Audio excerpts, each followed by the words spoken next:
All right, my name is Infinition. I'm going to be presenting Dunban from Xenoblade Chronicles versus Baiken from Guilty Gear. I know I just Dunban. said this, but you are being recorded if that's okay. And All right. if I sound like I'm rushing through this, I know I've got a limited time. So if you have any questions or if I'm going too fast, please just let me know. All right. All Appreciate it. right.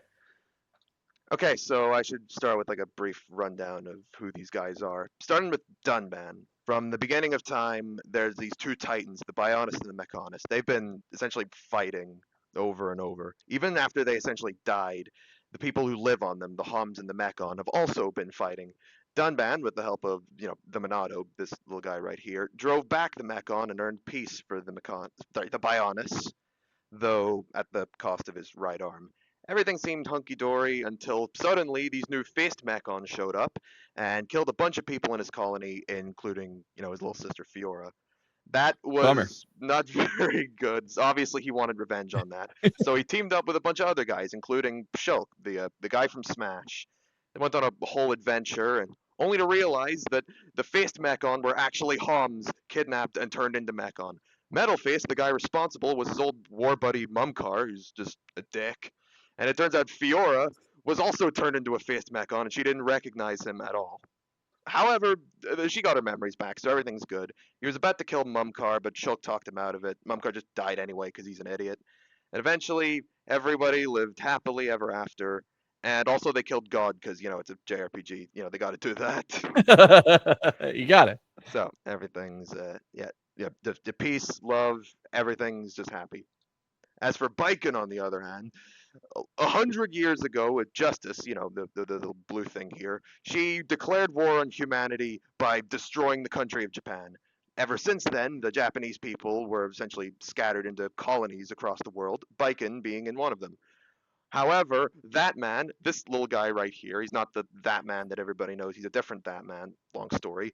He raided her village with an army of gears, killed all her family, and cut off her arm and her eye. So obviously she was peeved about that. She wanted revenge on that man. You see, she got a little cannon arm, a bunch of hidden weapons, really cool. And then, of course, there was this other Japanese guy, Anji Mito. He also went after that man, but he didn't want revenge. He just wanted to learn about the world because, he's a nerd. He was constantly trying to get her not to kill him. In an alternate timeline, she became a serial killer, so, good thing he was there to stop that. And then eventually, she met the sassy lost child. This is Delilah. Her brother is a whole other guy. His name is Badman. That's a whole other thing. He's just a guy in a bed. But yeah, he's dead because of that man. And as it turns out, Baiken saw herself in Delilah and ultimately decided that this cycle of violence couldn't continue. She wanted a better life for Delilah, so she resolved for the two of them to give up their revenge. They couldn't bring their families back, but at the very least, they could have a new family in each other. Really heartwarming. Also, Baiken and Aji are totally in love. I didn't decide it. I don't decide that. So you may have picked up a few things. They are sword wielders who lost the use of their right arm. I don't know if it's fair to call Dunban a samurai, but he kind of is. Enemy race to humanity, raided their village, killed people they care about.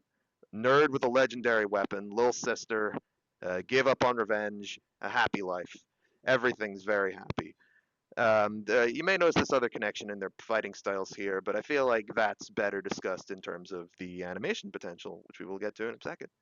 Now, as you can tell, Dunban is the game's dodge tank. His whole thing is just flipping and dipping around everybody, just dodging the whole thing. Meanwhile, Baiken, her whole deal is countering and parrying, that sort of thing. So I think it would be really cool if the animation could highlight that sort of thing and how they react to each other's attacks. Oh, speaking of which, a 3D animation would probably be the most fitting for that, since both of their games are Okay. 3D. Sorry, is this? Am I doing okay? You're doing great. Thanks. I feel like drawing inspiration from, say, the Shredder versus Harada or Jack versus Afro. The other samurai episodes would probably benefit the animation. Like they've got a bunch of other techniques, like Dunban has ether attacks, Biken's got a bunch of different weapons. Yeah, they can hit each other with those a ton, but I feel like with the actual swords, they probably shouldn't be hitting each other specifically that much. But when they do, it deals a shit ton of damage. Uh, Gotcha. Actually, now that I think about it, Guts versus Dimitri is kind of similar to that. Weirdly enough, I've Yeah. actually seen Dimitri thrown around as another Baiken opponent, so It's kind Oh, of that's cool. ironic. I just figured you included guts because of gun hand. Yeah, I mean, Uh, yeah, he does have the The gun eye hand. He's patch. pretty. Yeah, it's I mean, cool. she's got the eye patch. Yeah, she's yeah. got the Oh, eye that's patch. true. Yeah, she's got the eye patch. Yeah, Dunban doesn't even have the eye patch, but like all the customization options I've seen just give him one anyway. Now, as you can see, this is basically the breadth of what they can do. I couldn't find any good animation references for Dunban, so just pretend this is all him. So, Oh, okay. he's got a Tempest Slash, basically the spin attack. He's got a little gut kick. He's got the was it Gale Slash? I think it was the lunging stab. A little Ether Stomp behind him that stuns him. A little Ether Projectile kick. He's got a ton of. They're called auras in Xenoblade. Essentially, just self buffs. He's got one that increases his evasion. He's got one that increases aggro. He's got one that decreases aggro, which seems counterintuitive for a tank. He's even got one that revives him from the dead, so that seems pretty cool. And as you can see, Baiken, she's got a ton of stuff. She's got the mace, she's got the tatami mat, she's got these little curses that can like nullify your movement or make you take more damage. She's got a gun. She's got whatever this is. Pretty versatile characters overall. Now, Yeah. I'm not a good artist, but I've got a little rendition of what they could I don't know what potentially you're do. talking about. This is amazing. Yeah, to use the sorry, use the. I mean, Baiken could use the tatami mat to block Baiken's Dunman's sword, or even knock him off his feet. They got the gun, they got the projectile, they could fight at long range. Yeah, Baiken's got a little tether that she could attach to Dunban. I think it'd be really funny if they do it like the Black Whip scene in Deku versus Asta, where he just like keeps kicking her over and over, just bungees back and forth. They got they got the curses, they got the auras that cancel each other out. Uh, Blossom Dance. It's Dunban's finishing move. It's the coolest thing ever. I think it would be really cool well, obviously if he wins, that would be the finisher. But I feel like if Baiken wins, he could do a really cool thing where he successfully lands the attack, and then for the final blow, the music stops and then it zooms out. And it zooms back in, and you just see Baiken catch the sword and like throw it away, and then she finishes him off. I think that'd be dope. That's cool. Yeah. Sorry if I'm running out of time here. The writing I think could be You're good. really compelling with these two. It's because remember, Death Battle is not just about the animation. I feel like it's at its best when it gets you invested in the characters and their stories and who they are. I think with these two having very compelling stories and the connections they make that get them out of that pit would ultimately be beneficial for the analysis writing, whoever ends up doing that. It's an easy framework for a super well written episode. The setup doesn't really need to be anything that complex. Like Jack versus Afros would probably work fine. You see a little artist rendition there. Something that would be really cool though is if for in Guilty Gear Strive, Baiken's intro animation essentially has the thing play out like an old samurai movie. It's got Japanese narration and the whole screen is in black and white until she pulls out her sword and slashes away at the screen, and then suddenly it's all in color. You see right there. It's really dope. That's cool. The characters' personalities also bounce off each other pretty well. Dunban is, I don't know if quippy is the right word, but he's a pretty charismatic, pretty gentlemanly guy. Meanwhile, Baiken is just crude and abrasive all the time. So I feel like that could be fun banter.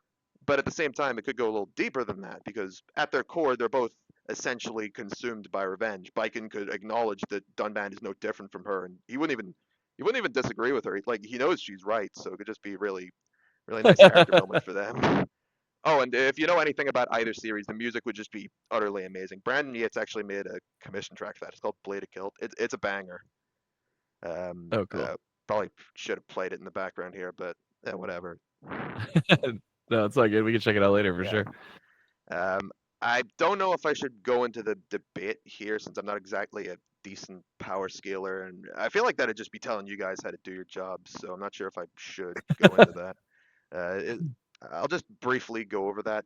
I feel like Baiken just scales higher than Dunban. Like they both get crazy, but I think Dunban is uni, Baiken is multi, and there's higher dimensional arguments for both with like Xenosaga scaling and all that.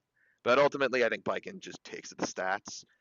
And if you've noticed, Dunban's whole thing is evasion, and I've already mentioned multiple ways that Baiken can just cut off his dodging and just keep him in place. So that seems really bad for him. Skill experience, a lot of those things seem like they could be just equivalent in both cases. Maybe a slight edge for Dunban, but ultimately I just think Baiken is too cracked, so I'd probably give the win to her. but who cares about the debate? No, that's.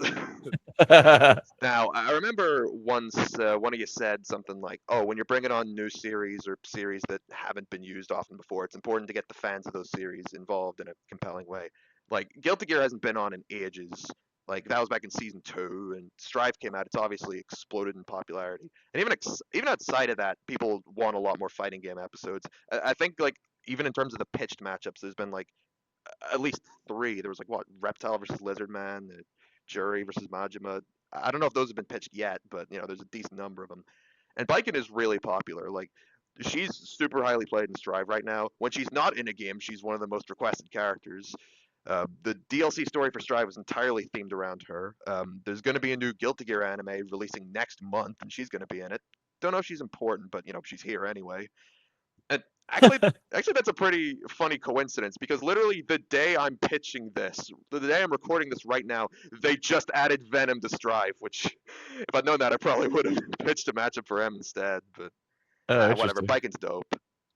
Now, Xenoblade is a weirder case because it hasn't been on yet, and there are a lot of Xenoblade matchups that people like, and Xenoblade is a very popular series now. Like obviously Shulk versus Lightning was on the Tournament of Champions. So could I justify Dunban being the first Xenoblade rep? I'm not sure I could. But Dunban is a really popular character. He's in Smash's a Mii costume, so people clearly know who he is. I feel like the simplest way I could put it is you could bring on someone like Dunban for a more simple entry point into Xenoblade scaling, and then later you could do Shulk versus Lightning, or maybe bring on Rex or Noah instead for a greater deep dive later down the line. That's a thought process we often have with new franchises, so I was thinking the same thing. Nice. I mean, just look at him; he's so cool. Yeah. So in conclusion, I think the series are dope. I think the characters are dope. That's a point I think both of them share. Like both series are really confusing to analyze, but these two are relatively simple. The fight would be dope. The music would be dope. The last 2 Samurai episodes were godlike, so hopefully this one would be as well. This is cool. I'm not super familiar with Dunban, but as soon as you were like, and then he lost his arm, I was like, okay, I see where we're going with this. Yeah, for sure. I remember what happened to Baiken. Yeah. I think Boomstick would just absolutely fall in love with Baiken going through the one down. They're kindred spirits, wouldn't they? 100%. Yeah. So I think that's everything. Any questions? Good stuff. I mean, that's great. You nailed it. Like I was like we have a lot of questions that will be like, oh, is there like a scene you want to see, or like a thing? Like you hit like all the questions we normally would ask. You've covered it. Yeah, great, man. That was an awesome presentation. And speaking of which, the PowerPoint slides and everything like that. Great job with that. If you want, an email will pop up in the chat there, right there. If you want to send it to that email for us to reference later, you don't have to, but you can if you'd like. Okay. You did great. That was awesome. Thank you. I really like them. I love the like sword fight episodes. Whenever we're able to get a good sword fight in, those are some of my favorites to really dive into, especially with the animation, and if we can make it 3D or like. Sprite still works sometimes depending on the character if they're like really athletic, and obviously these like from Baiken's perspective, right? Like that's a very athletic jumping fighter. So like, I mean, it could work. Figuring out how to make sword fights work in any sort of medium is super fun for me. So I love the idea. Thank you. All right. All right. We have another call we have to jump onto right now. But thank you. Just want to say, amazing job. Great presentation. Thank you again for your support. This is a really fun matchup. So thanks for sharing it with us. All right. Thanks. I hope Shigaraki Mahito is going to be good, and I'm so excited for that one. Thanks for everything you've been doing. Hope you enjoy it. All right. Take care. Later. Thank you.